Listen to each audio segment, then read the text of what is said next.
माँ, समुंदर कितना गहरा है माँ? बेटा, समुंदर इतना गहरा है कि उसमें बहुत सारा सोना है। माँ, तुम्हें सोना पसंद है? हाँ बेटा, मुझे क्या, देश की हर औरत को सोना पसंद है। माँ, मैं तुम्हें सोना ला कर दूंगा। वाह वाह, असलेच फालतू व्हिडिओ ऐकण्यासाठी माझे चॅनल सबस्क्राईब करा. आणि हे बघा, मी असले सॅड व्हिडिओ बनवलं होतो. हे बघा, असलं याल तर समुद्र मला असलं झपाझप मारलं तर हे बघा आलं, मारलं सगळं, कानात पाणी डोक्यात पाणी, वाळूच वाळू झालं सगळं. हे बघा मी उडत उडायलाच येईन होतं मला, काय की मला असं वाटतं उडायचं मी विसरलो वाटलं, कारण कंपनीत कामाला लागलो ना मी. मग एवढ्यात आमचा टाईम झाला होता, मी निघालो बॅग घेऊन, दुसऱ्या जागेला जायचं होतं आम्हाला.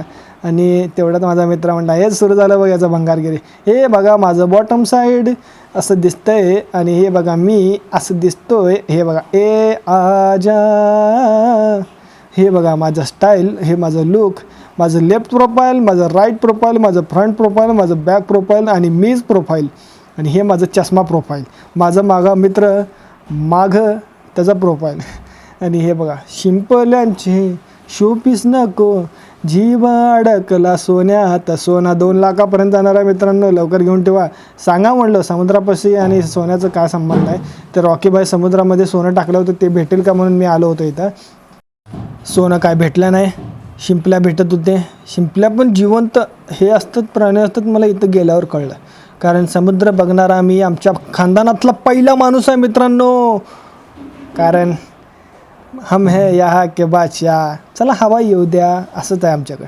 हे चाललं निघालं होतं आम्ही, सीनवर सीन दिसत होते. कॅमेरा माझा एकदम चांगला, मी एकदम चांगला, माझे मित्र चांगले, माझी गाडी चांगली, माझं घर चांगलं, माझं शहर चांगलं, माझं राज्य चांगलं, माझा देश चांगलं, माझा खंड चांगला, फक्त ते एक येडा सोडून.